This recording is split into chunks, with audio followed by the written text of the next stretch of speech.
स्वाज्ञोऽप्यत् प्रसादेन ज्ञानं तत्फलमाप्नुयात् सोऽयं हयास्यो भगवान हृदय में भातु सर्वदा। मित्रों, तर्क भाषा ग्रंथ को लेकर आपके सामने मैं महानंद झा प्रस्तुत हूँ। आज की चर्चा का मुख्य बिंदु संबंध का निरूपण है।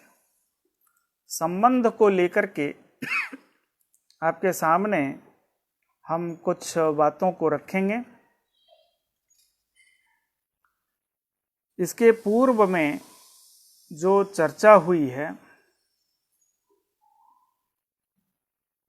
वह है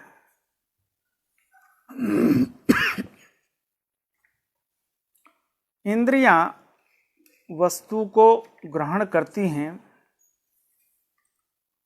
घट को ग्रहण की, पट को ग्रहण करती है, रूप, रस, गंध, रूपत्व, रसत्व, इन सब को ग्रहण करने के लिए इंद्रियां होती हैं। इन्हीं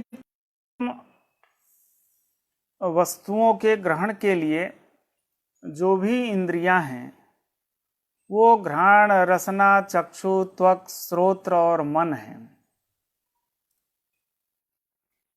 इन 5 अंतर इंद्रिय, 5 बहिर इंद्रिय और मन रूप अंतर इंद्रिय के द्वारा हम वस्तुओं का ग्रहण करते हैं। अब प्रश्न ये है कि जब हम ग्रहण करते हैं तो ग्राहक इंद्रिय है और ग्राह्य पदार्थ है, चाहे वह कोई भी पदार्थ हो। उन्हीं पदार्थों के मध्य में एक अभाव भी पदार्थ है। उस अभाव के ग्रहण के लिए कौन सी इंद्रियां होंगी और कौन सा संबंध होगा। घट के ग्रहण के लिए चक्षु इंद्रिय है और संयोग संबंध है।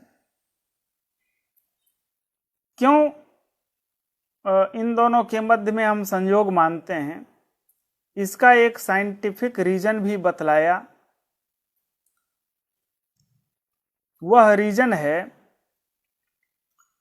कि जो चक्षु है वह द्रव्य है और घट भी द्रव्य है, इसलिए इन दोनों का संबंध संयोग संबंध होगा, संयोग संसर्ग है। घट द्रव्य है, इसमें किसी को विवाद नहीं है, लेकिन इंद्रिय द्रव्य है, इसे स्पष्ट करना चाहिए। इसके लिए गौतम का एक सूत्र है, घ्राण रसन चक्षुस्त्वक श्रोत्राणि इंद्रियाणि भूतेभ्यः। घ्राण, रसना, चक्षु, त्वक, श्रोत्र,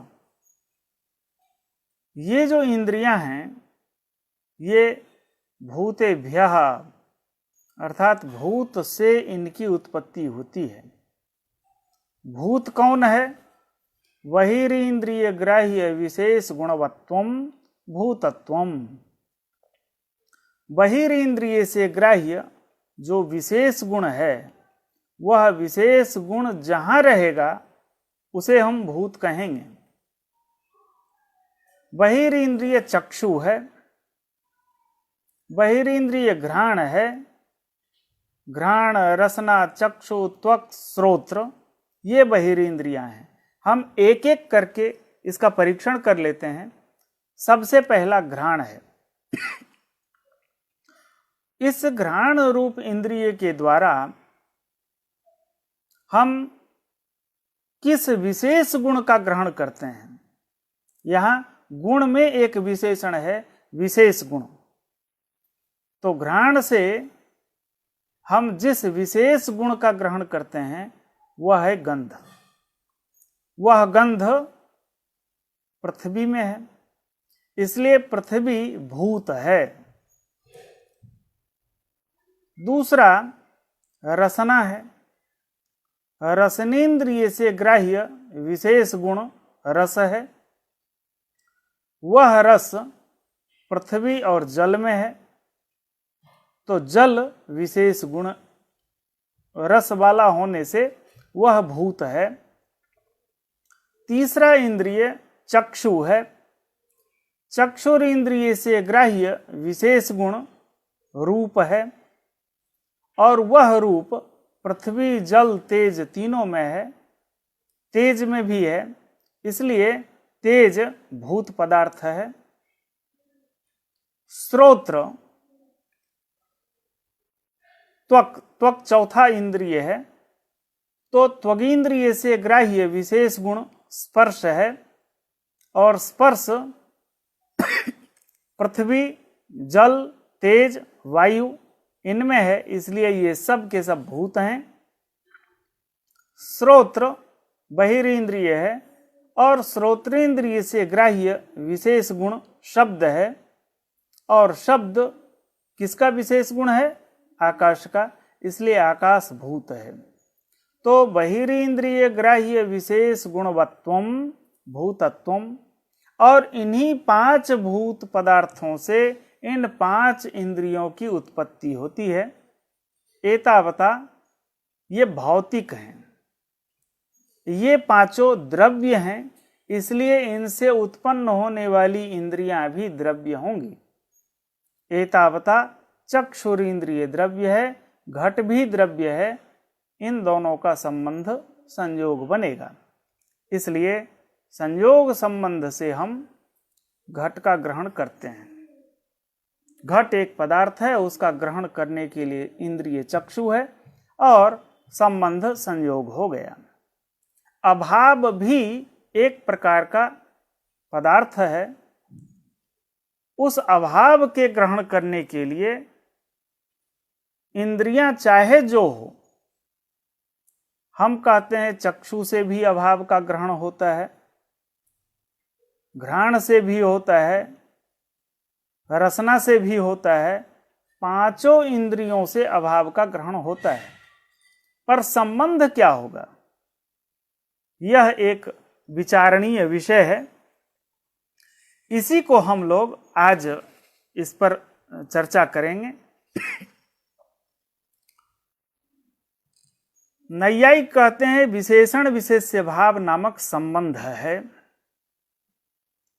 और विशेषण विशेष्य भाव संबंध से हम अभाव का ग्रहण करते हैं। इस पर कुछ पूर्व पक्षी अपना तर्क प्रस्तुत करते हैं।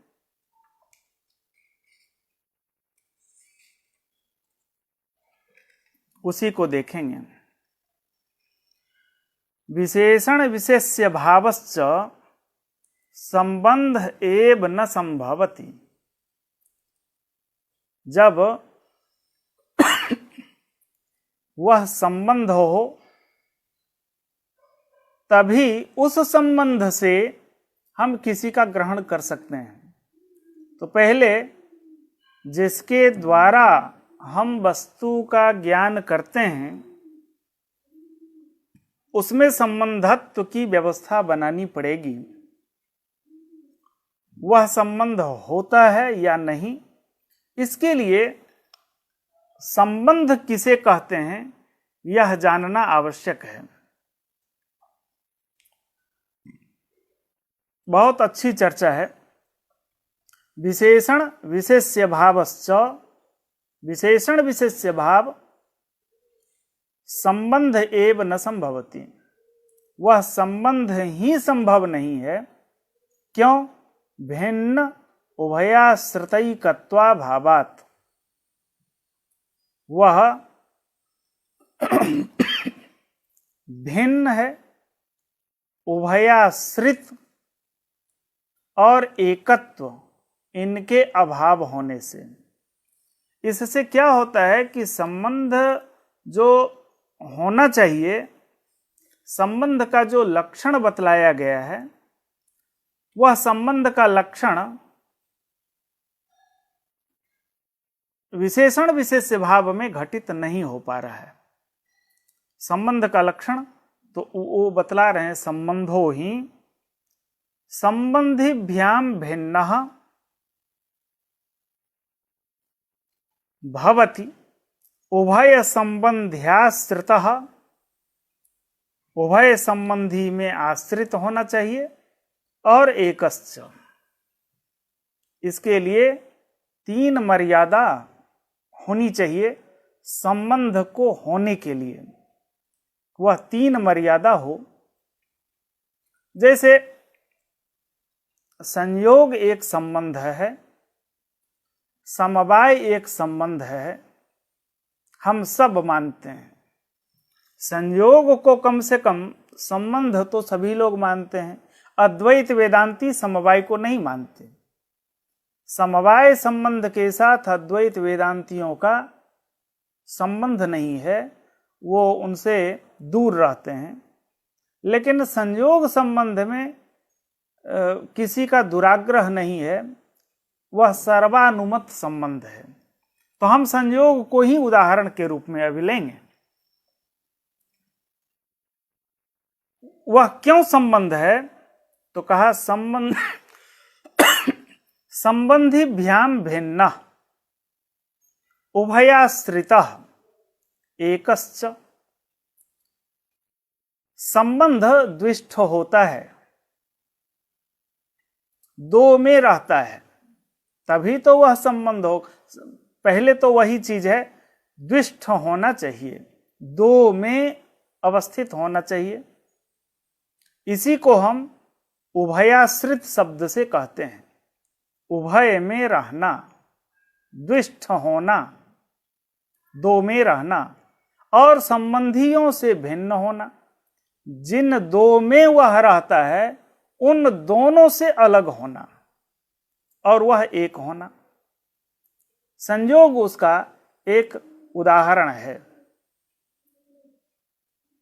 हम कहते हैं भेरी दंड का संयोग है, अर्थात भेरी और दंड में संयोग संबंध है। बहुत अच्छे तरीके से यहां समझाया गया है।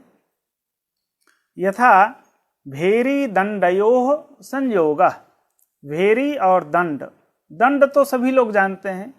भेरी वह वस्तु है जो बजाने के उपयोग में आता है। प्रायः पुराने मंदिरों में यह आज भी होता है, एक वाद्य यंत्र है भेरी। और दंड जिससे उस पर प्रहार करके एक ध्वन्यात्मक शब्द की उत्पत्ति होती है। तो दंड और भेरी, इसका जो संबंध है वह संबंध संयोग संबंध है। उस संयोग संबंध में क्या योग्यता होनी चाहिए? तो कहा उभयाश्रितः द्विष्ठः, दोनों में वह है, दंड में भी है और भेरी में भी है। उभयाश्रितत्व रूप जो विशेषण है वह संयोग में जा रहा है। एक विशेषण है उसका संबंधिभ्याम भिन्नः, उस संयोग के 2 संबंधी होंगे ही। केवल दंड मात्र से शब्द की उत्पत्ति नहीं होगी, केवल भेरी मात्र से शब्द की उत्पत्ति नहीं होगी, अपितु भेरी और दंड के संयोग से, वह भी कौन सा संयोग? 2 तरह के संयोग होते हैं। एक जो शब्द करता हुआ संयोग हो, शब्द जनक संयोग हो, और जो शब्द का अजनक संयोग हो। शब्दाजनक संयोग और शब्द जनक संयोग। तो शब्द जनक जो संयोग है वह संयोग भेरी और दंड उभय में है। दोनों का संयोग होता है, दोनों का संबंध जब तक नहीं होगा तब तक शब्द की उत्पत्ति नहीं होगी। तो वह जो संयोग है वह न तो भेरी है और न ही दंड है। दंड से भी वह भिन्न है संयोग, और भेरी से भी वह संयोग भिन्न है। तो संबंधी भ्याम भिन्न, यह भी चला गया उस संयोग में। और एकश्च, वह संयोग अकेला है, जो भेरी के साथ भी रहता है और दंड के साथ भी रहता है, पर वह है अकेला। तो इस तरह से तीनों विशेषण उस संयोग में चला गया। संबंधिभ्याम भिन्न, उभयाश्रितः, एकश्च। यह जो संबंध का लक्षण किया है, यह लक्षण समग्र रूप में एक विशेषण का भी यहां अभाव नहीं है। इसलिए संयोग को हम संबंध कहते हैं। क्या ये तीनों विशेषण विशेषण विशेष्य भाव में घटित होता है? इसकी परीक्षा होगी। संबंधो ही संबंधिभ्याम भिन्नः भिन्नः भवति, उभय संबंध्याश्रितः, उभय संबंधी का आश्रित भी होता है, और एकश्च, जो एक होता है उसको हम संबंध कहते हैं। यथा भेरी दंडयोः संयोगः, भेरी और दंड का जो संबंध है उसको हम संयोग कहते हैं, और वह संयोग संबंध है। सच संयोगः सच संबंधः भेरी दंडाभ्याम भिन्नः, वह संबंध, संयोग नामक संबंध भेरी से भिन्न है और दंड से भिन्न है। तदुभयाश्रितः, भेरी में भी आश्रित है और दंड में भी आश्रित है और एक है। न च विशेषण विशेष्य भावस्तथा, पर जहां हमारी आशंका है विशेषण विशेष्य भाव को हम संबंध कहते हैं, वह उसमें घटित हो रहा है कि नहीं, मना कर रहे हैं कि नहीं।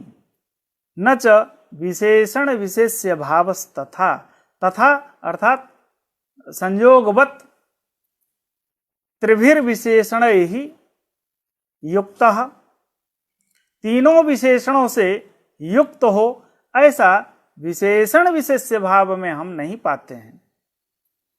परीक्षण कर रहे हैं। तथा ही दंड पुरुषयोः विशेषण विशेष्य भावः न ताभ्याम भिद्यते। दंडी पुरुषः या दंडवान पुरुषः, इसमें पुरुष विशेष्य है और दंड विशेषण है, और हम ये कहते हैं इनमें विशेषण विशेष्य भाव संबंध है। तो दंड पुरुषयोः विशेषण विशेष्य भावः न ताभ्याम भिद्यते, वह जो विशेषण विशेष्य भाव संबंध है, वह एक जो रिक्वायरमेंट है, एक जो आवश्यक है विशेषण, वह है संबंधिभ्याम भिन्नः। वह संबंधिभ्याम भिन्नः जो पहला विशेषण है, यह पहला विशेषण ही वहां समाप्त हो जा रहा है, वह विशेषण वहां घटित नहीं हो रहा है। विशेषण कहता है संबंधियों से, दोनों से भिन्न होना चाहिए संबंध को, लेकिन विशेषण विशेष्य भाव इन दोनों से भिन्न नहीं है। नहीं दंडस्य विशेषणत्वम अर्थांतरम, वह विशेषणत्व वहां संभव नहीं है। नापि पुरुषस्य विशेष्यत्वम अर्थांतरम वह विशेष्यत्व तो वहां नहीं है, अर्थांतर नहीं है, अपितु स्वरूपमेव, वह दंड स्वरूप है और वह पुरुष स्वरूप है। न तो एकत्र विशेषण विशेष्य भाव को आप कंबाइंड एक संबंध मान रहे हैं, यहां पर ऐसी स्थिति नहीं हो रही है। अभावस्यापि विशेषणत्वात् विशेष्यत्वाच्च, अभाव भी विशेष्य भी होता है, विशेषण भी होता है। उस अभाव में अलग अलग प्रकरण में कभी अभाव विशेष्य भी होता है, अभाव कभी विशेषण भी हो जाता है। जैसे घटाभाववत् भूतलम, ये एक प्रयोग है। भूतल और घटाभाववत् दोनों एक ही चीज है। तो घटाभाववत् जो भूतल है वह भूतल विशेष्य है, और घटाभाववत् जिसका अर्थ भूतल है उसमें विशेषणतया प्रविष्ट घटाभाव है। तो घटाभाव वहां विशेषण है और भूतल विशेष्य है। भूतले घटाभावः या भूतलनिष्ठः घटाभावः, वहां घटाभाव विशेष्य बन गया। तो भूतलनिष्ठः घटाभावः, कभी तो घटाभाव विशेष्य बन जा रहा है और घटाभाववत् भूतलम में घटाभाव विशेषण बन पा रहा है। तो यहां कोई नियामक, कोई नियम नहीं है कि घटाभाव केवल विशेष्य होगा, घटाभाव केवल विशेषण होगा, ऐसा कोई प्रतिबंध नहीं है, ऐसा कोई निर्बंध नहीं है। इसलिए विशेषण से भिन्न हो, विशेष्य से भिन्न हो, ऐसा विशेषण विशेष्य भाव यहां पर संभव नहीं है। जो संबंधी भ्याम भिन्न, संबंधी से भिन्न होना चाहिए, यह वहां घटित नहीं हो पा रहा है। न च नहीं दंडस्य विशेषणत्वम अर्थांतरम, नापि पुरुषस्य विशेष्यत्वम अर्थांतरम, अपितु स्वरूपमेव, तत्स्वरूप ही है।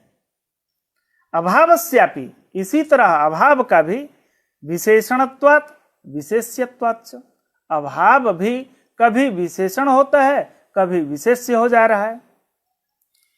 न च अभावे कस्यचित् पदार्थस्य द्रव्याद्यन्यतमस्य संभवः, अभाव में द्रव्याद्यन्यतम, चाहे वह द्रव्य, गुण, कर्म, सामान्य, विशेष, समवाय, इस तरह के षड्विध जो पदार्थ हैं,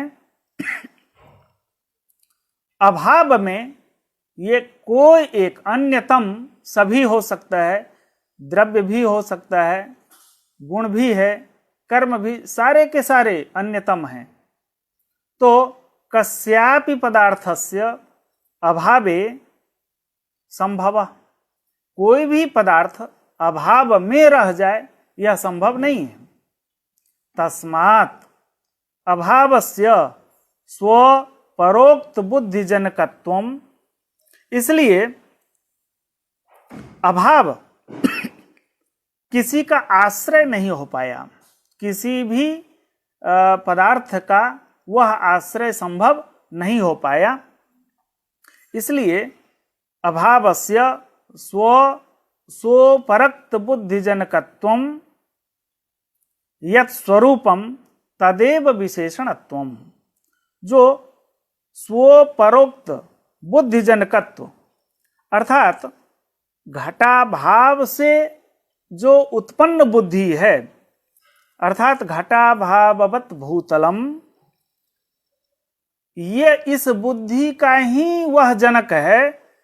अभावात्मक घटाभाववत् भूतलम, वह घटाभाव को ही बतला रहा है, अन्य किसी का भी उपपादक वह नहीं है। इसलिए स्वपरोक्त स्वोपरक्त बुद्धिजनकत्वम यत् स्वरूपम अभाव स्वरूपम तदेव विशेषणत्वम, वही विशेषणत्व है, न तो पदार्थांतरम, वह कोई पदार्थांतर नहीं है।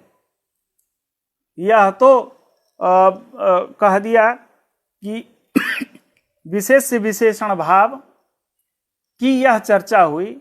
इसी तरह व्याप्य व्यापक भाव, कार्य कारण भाव, विषय विषयी भाव, ऐसे अन्य तमाम उदाहरण हो सकते हैं। एवं व्याप्य व्यापकत्व कारणत्वादयोपि ऊह्या, जो व्याप्य व्यापक भाव संबंध हम मानते हैं वहनी और धूम में, व्याप्य व्यापक भाव, तो व्याप्य व्यापक भाव जो है वह एक व्याप्य होता है और एक व्यापक होता है। यह भी एक प्रकार का संबंध है। कार्य कारण भाव, यह भी एक प्रकार का संबंध है। दंड कारण है, घट कार्य है। कपाल कारण है, घट कार्य है। कपाल संयोग कारण है, घट कार्य है। एतावता कारणत्व, कार्यत्व, व्याप्यत्व, व्यापकत्व, जिस तरह से विशेषणत्व और विशेष्यत्व, विशेषण विशेष्य भाव के संबंध में कहा गया, यह जो संबंधी से भिन्न होना चाहिए वह नहीं हो पा रहा है, अपितु संबंधी स्वरूप ही हो रहा है। या तो वह व्याप्य होगा या व्यापक होगा, या कारण होगा या कार्य होगा, या विशेषण होगा अथवा विशेष्य होगा। इन विशेषण विशेष्य से भिन्न कोई अलग हो तब हम इसको संबंध की मर्यादा के भीतर मानेंगे। पर संबंधी भ्याम भिन्न, यह जो विशेषण है संबंध के लिए, वह संबंधी से भिन्न नहीं हो पा रहा है। स्व प्रतिबद्ध बुद्धिजनकत्वम स्वरूपमेवहि व्यापकत्वम अग्न्यादीनाम। स्व प्रतिबद्ध बुद्धिजनकत्वम, वहनी में व्यापकत्व है। यह वहनी में जो व्यापकत्व है, यह व्यापकत्व हम कैसा मानते हैं? वहनी में व्यापकत्व जो है वह अर्थात धूमाधिकरण यावत है, यावत धूमाधिकरण तावद अधिकरण वृत्तित्व, यही व्यापकत्व है। धूम के यावत अधिकरण हैं, धूम के अधिकरण पर्वत, महानश्चत्वर, गोष्ठ, अगरबत्ती और भी तरह तरह के हैं। वो सारे के सारे जो अधिकरण हैं तन निरूपित वृत्तित्व ही वहनी में है, यही व्यापकत्व है। स्व प्रतिबद्ध बुद्धिजनकत्वम ही व्यापकत्वम, अर्थात अपने से संबद्ध जो बुद्धि है उस बुद्धि को उत्पन्न कर देना, यही व्यापकत्व है। और वह अग्नि आदि में है, इसलिए अग्नि में व्यापकत्व है और धूम में व्याप्यत्व बैठा है। कारणत्वमपि कार्यानुकृतान्वय व्यतिरेकी स्वरूप में वही तंत्वादीनाम। कारणत्व जो संबंध है वह संबंध क्या है? कार्यानुकृत अन्वय व्यतिरेकी, कार्य के अनुकूल जो अन्वय व्यतिरेकी है, अर्थात कारण सत्वे कार्य सत्वम कारणाभावे कार्याभावः, यह जो अन्वय व्यतिरेकी के द्वारा अन्वय व्यतिरेकी से संपुष्ट जो है तत्स्वरूप ही कारणत्व है, जो तंतु आदि में बैठा है, दंड में, कपाल में, तंतु में, इन सब में कारणत्व बैठा है। न तो अर्थांतरम, कारणत्व इसके अलावा और कुछ नहीं है। जिनको हम कारण समझ रहे हैं, इन्हीं में कारणत्व बैठा है, इससे भिन्न कारणत्व कुछ नहीं है। न तो अर्थांतरम अभावस्यापि व्यापकत्वात् कारणत्वाच्च, अभाव भी व्यापक है, कारण है नहीं। अभावे सामान्यादि संभव, अभाव में हम कह दें कि सामान्यादि रहते हैं, सामान्य विशेष समवाय, ये सब संभव नहीं है। अभाव में न तो द्रव्य रहता है, न ही गुण रहता है, न कर्म रहता है, न सामान्य विशेष समवाय रहता है, कोई नहीं रहता। तदेवं, इस तरह से विशेषण विशेष्य भावः न विशेषण विशेष्य स्वरूपाभ्याम भिन्न, यह जो विशेषण विशेष्य भाव संबंध कह रहे हैं, यह विशेषण विशेष्य भाव संबंध न तो विशेषण से भिन्न है, न ही विशेष्य से भिन्न है। संबंधी भ्याम भिन्नः, इस संबंध के दो संबंधी हैं, एक विशेषण है संबंधी और दूसरा विशेष्य संबंधी है। इन दोनों संबंधियों से विशेषण विशेष्य भाव नामक संबंध को भिन्न होना चाहिए, नहीं हो पा रहा है। नापि उभयाश्रितः, दूसरा विशेषण है वह द्विष्ठ होता है। उभयाश्रितत्व जो विशेषण है वह चलिए संबंधिभ्याम भिन्नः, यह एक विशेषण से मुक्त है, नहीं है उसमें। दूसरे विशेषण को ट्राई करते हैं, उभयाश्रितत्वम, अर्थात वह विशेषण में और विशेष्य में दोनों में रहे, तभी हम उसे संबंध कहेंगे। यह भी मना कर रहे हैं, नापि उभयाश्रितः, यह दोनों में नहीं है, अर्थात विशेषण विशेष्य भाव न तो विशेषण में है और न ही विशेष्य में है। कैसे? विशेषण भाव मात्र से सत्वात्, विशेषण में केवल विशेषण भाव है।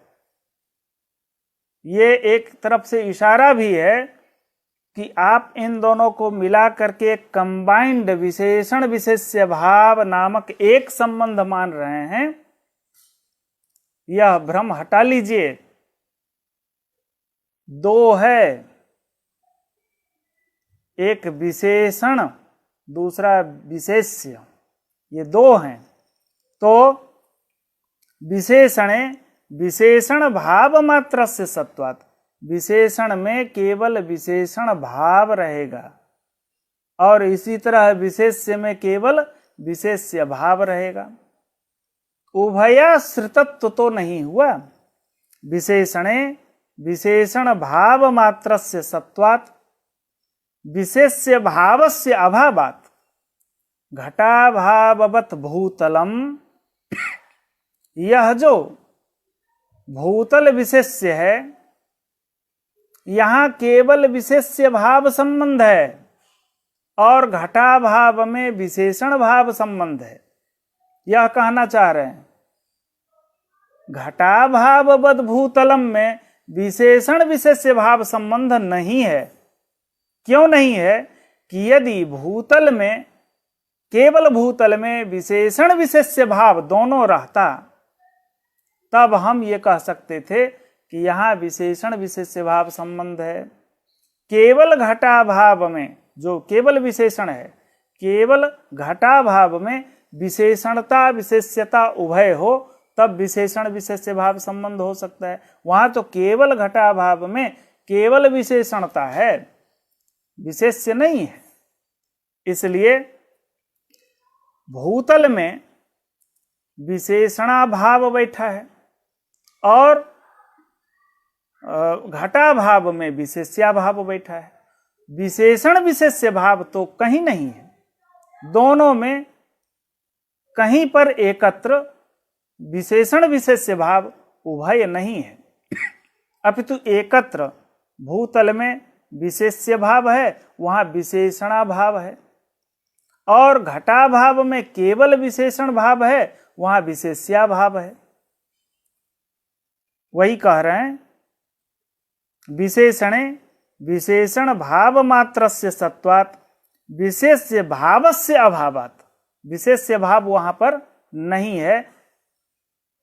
इसी तरह विशेष्य च, जो विशेष्य भूतल है, घटाभाववत् भूतलम, यहां जो भूतल विशेष्य है, विशेष्य च विशेष्य भाव मात्रस्य सद्भावात्। भूतल में केवल विशेष्य भाव है, वहां विशेषण भाव नहीं है। विशेष्य भाव मात्रस्य सद्भावात् विशेष्य विशेषण भावस्य अभावात्। विशेषण भाव तो वहां विद्यमान नहीं है। दो विशेषण नहीं रुका, दो विशेषण से मुक्त हो चुका है। पहला संबंधिभ्याम भिन्न, दूसरा उभयाश्रितः। यहां एकाश्रितत्व आ रहा है, उभयाश्रितत्व नहीं आ रहा है। तीसरा विशेषण है एकश्च, इसकी भी परीक्षा कर लें, उसका भी खंडन कर रहे हैं। नाप्येकः, वह एक भी नहीं है। विशेषण विशेष्य भाव को आप एक नहीं कह सकते। विशेषणम च विशेष्यम च, यहां द्वंद्व समास है, और समास कम से कम दो में ही होगा। दुनिया में कोई वैयाकरण आज तक नहीं हुए कि एक का ही समास कर डाले। पदद्वय का या बहुत पदों का समास हो सकता है, कम से कम दो पद तो चाहिए ही, और यहां द्वंद्व समास है। द्वंद्व समास में कम से कम दो पद, किसी भी समास के लिए दो पद आवश्यक ही है। तो यहां द्वंद्व समास का दिग्दर्शन करा रहे हैं। विशेषणम च विशेष्यंच इति विशेषण विशेष्यौ तयोः भावः, यह द्वंद्व समास हुआ। और भाव द्वंद्व के अंत में पठित है, इसलिए एक नियम यहां सहजतः प्राप्त होता है।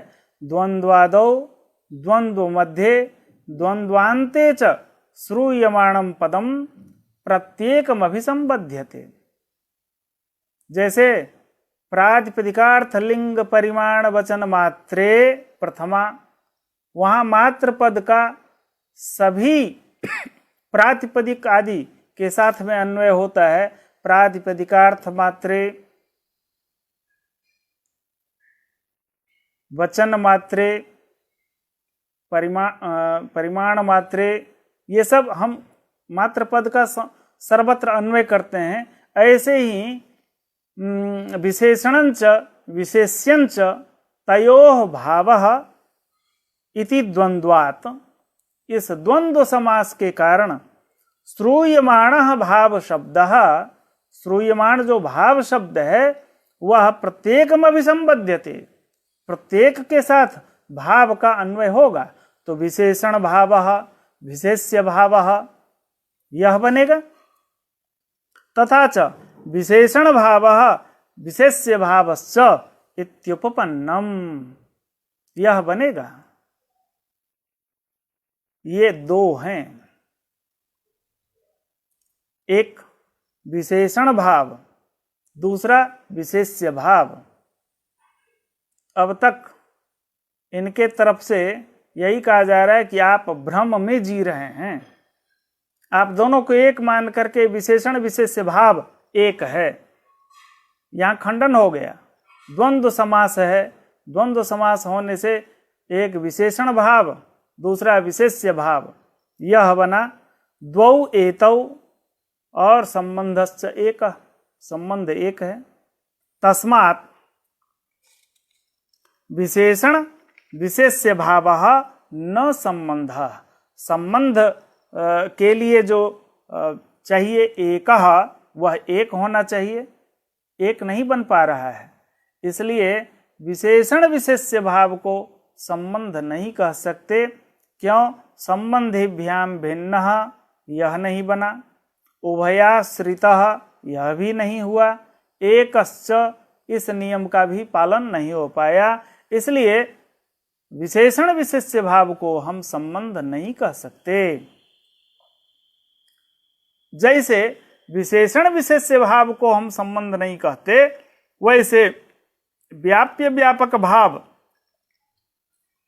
इनको भी हम संबंध नहीं कह सकते। एवं व्याप्य व्यापक कार्य कारण भाव, व्याप्य व्यापक भाव,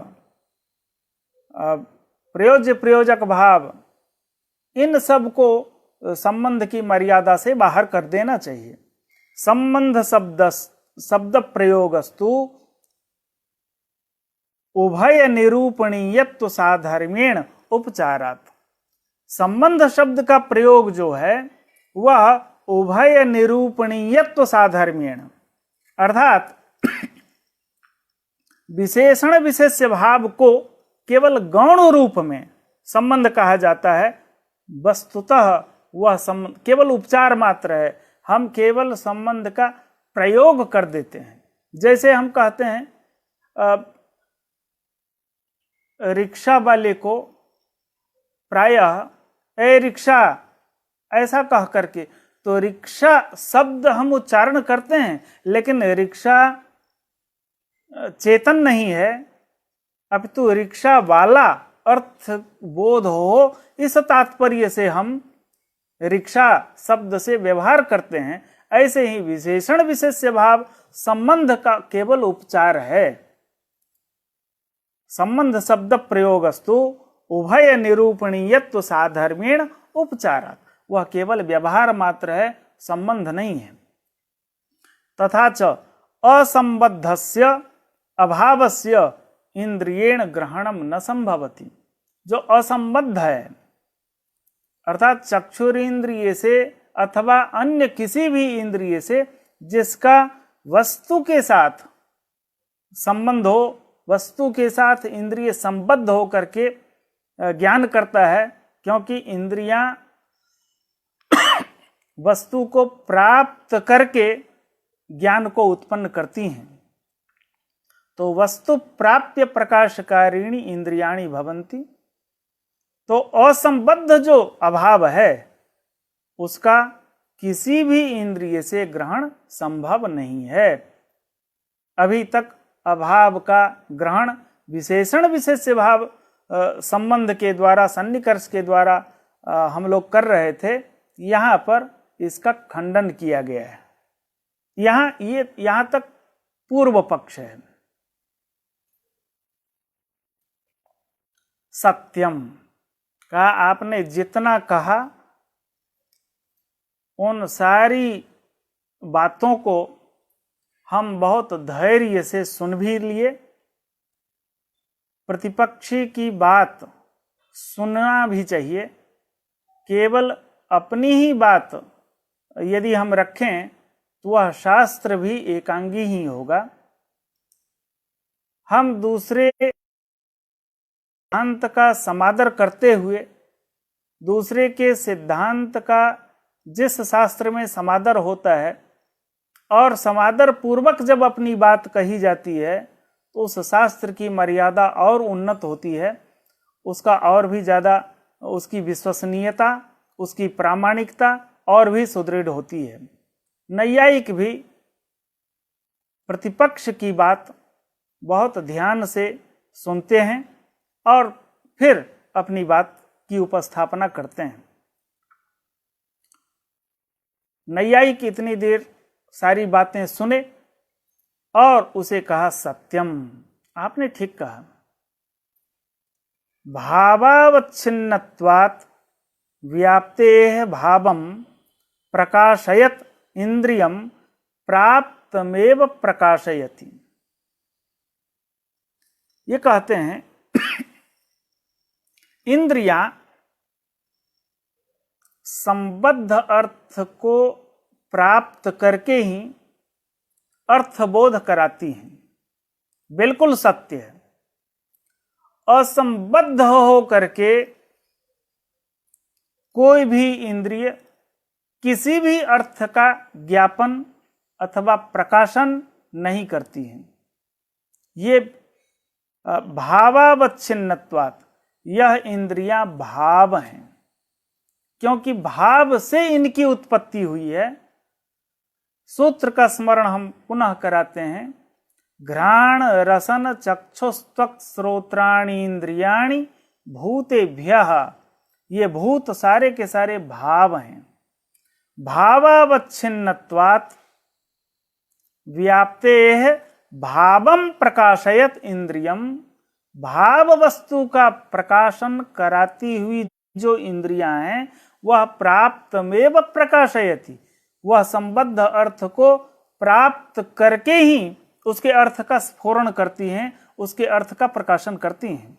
न तो अभावमपि, अभाव का प्रकाशन इंद्रियां नहीं करती हैं। अभावम प्रकाशयत इंद्रियम विशेषण विशेष्य भाव मुखे नैव इति सिद्धांत। जो विशेषण विशेष्य भाव का प्रश्न है, तो इंद्रिय अभाव का ग्रहण यदि करती है तो अभाव तो संबद्ध अर्थ है नहीं, असंबद्ध जो अभाव है उसी का ग्रहण कर रही हैं इंद्रियां। और इस अवस्था में अति प्रसंग दोष अवश्य होगा। बिना संबंध के इंद्रियां किसी भी अभाव का ग्रहण नहीं करती हैं।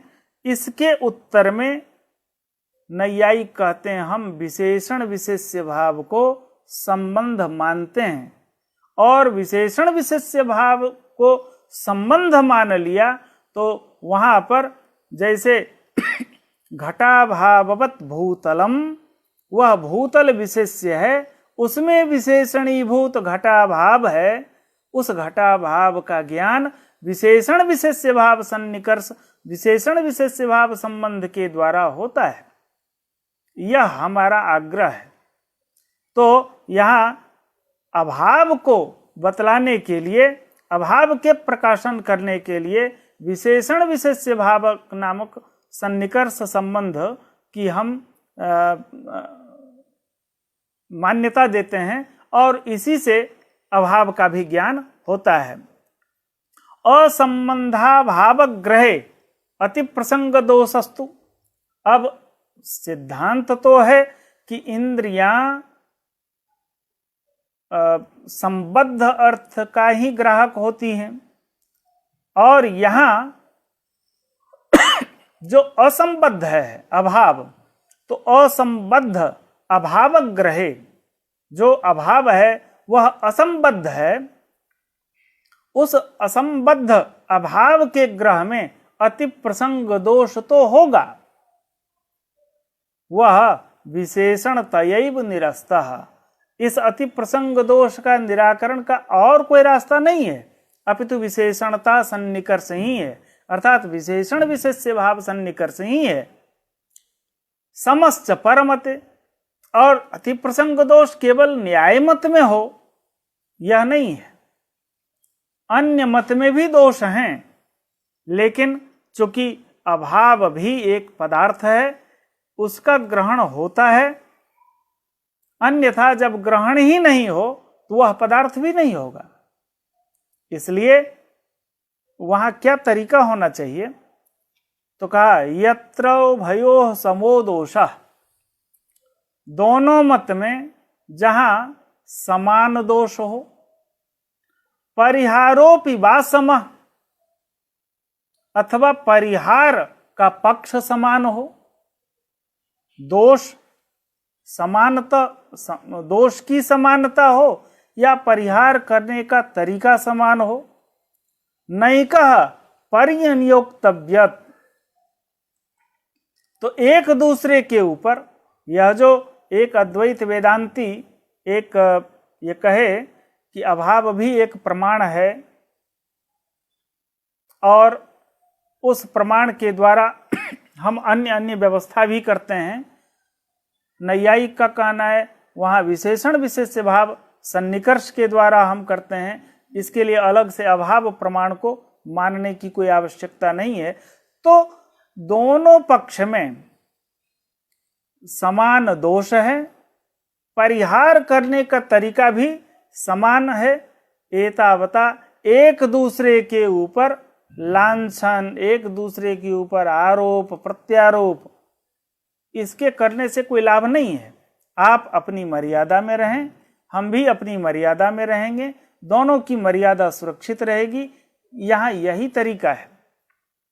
यत्रो भयोः समो दोषः, उभय पक्ष में अर्थापत्ति को भी माने हैं मीमांसक लोग, अभाव को भी अलग से वेदांती लोग प्रमाण के तौर पर मानते हैं, पर दोनों का खंडन नैयायिक करते हैं, दोनों का निराकरण करते हैं। दोनों पक्ष में समान रूप से दोष भी है, समान रूप से परिहार का तरीका भी है। यत्रो भयो समो दोषः परिहारोपि वा समः, नहीं कहा, न तो नैयायिक उसके ऊपर आक्षेप करे और न ही मीमांसक अथवा वेदांती उसका पर्यन्योक्तव्यः, एक दूसरे के ऊपर आक्षेप प्रत्याक्षेप ये नहीं करना चाहिए। तादृगर्थ विचारणे, ऐसे जो विवादास्पद अर्थ के विचार में हम जब प्रस्तुत होते हैं तो एक दूसरे के ऊपर आरोप प्रत्यारोप नहीं करना चाहिए।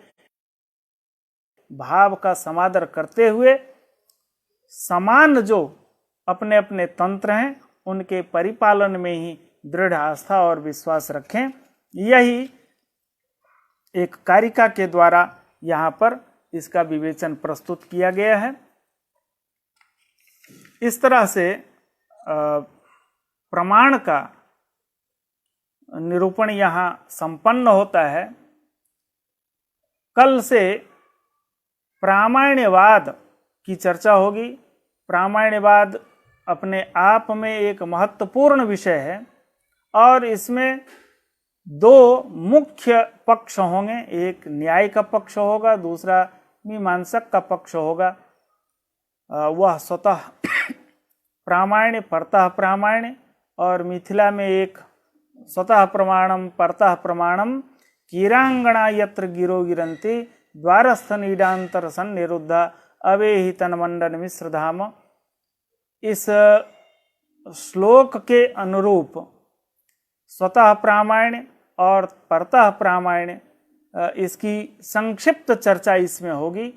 विस्तृत चर्चा तो प्रामाण्यवाद नामक एक ग्रंथ विशेष ही है जिसकी रचना गंगेशोपाध्याय के द्वारा की गई है। तो स्वतंत्र रूप से प्रामाण्यवाद की जो चर्चा है उस ग्रंथ में, वहाँ तक तो हम नहीं जाएंगे, लेकिन जो तर्क भाषाकार ने बाल बोधाय जो प्रस्तुति यहाँ की है उसकी हम सामान्य चर्चा के द्वारा ही हम प्रामाण्यवाद को भी यहाँ सुनेंगे। आज की चर्चा के लिए हम यहीं इस चर्चा को विश्राम देते हैं। कल पुनः आप सभी की उपस्थिति प्रार्थित हो। सभी लोग घर में रहें, स्वस्थ रहें और हम सब स्वस्थ रहें, पूरा भारत स्वस्थ रहे, पूरा विश्व स्वस्थ रहे। इन्हीं जो कि हम लोगों का ही है, सर्वे भवन्तु सुखिनः सर्वे सन्तु निरामयाः। आज पूरा विश्व इसी की कामना करता है, सर्वे सन्तु निरामयाः। इन्हीं भावनाओं के साथ आज की चर्चा को हम यहाँ विश्राम देते हैं। धन्यवाद, नमस्कार।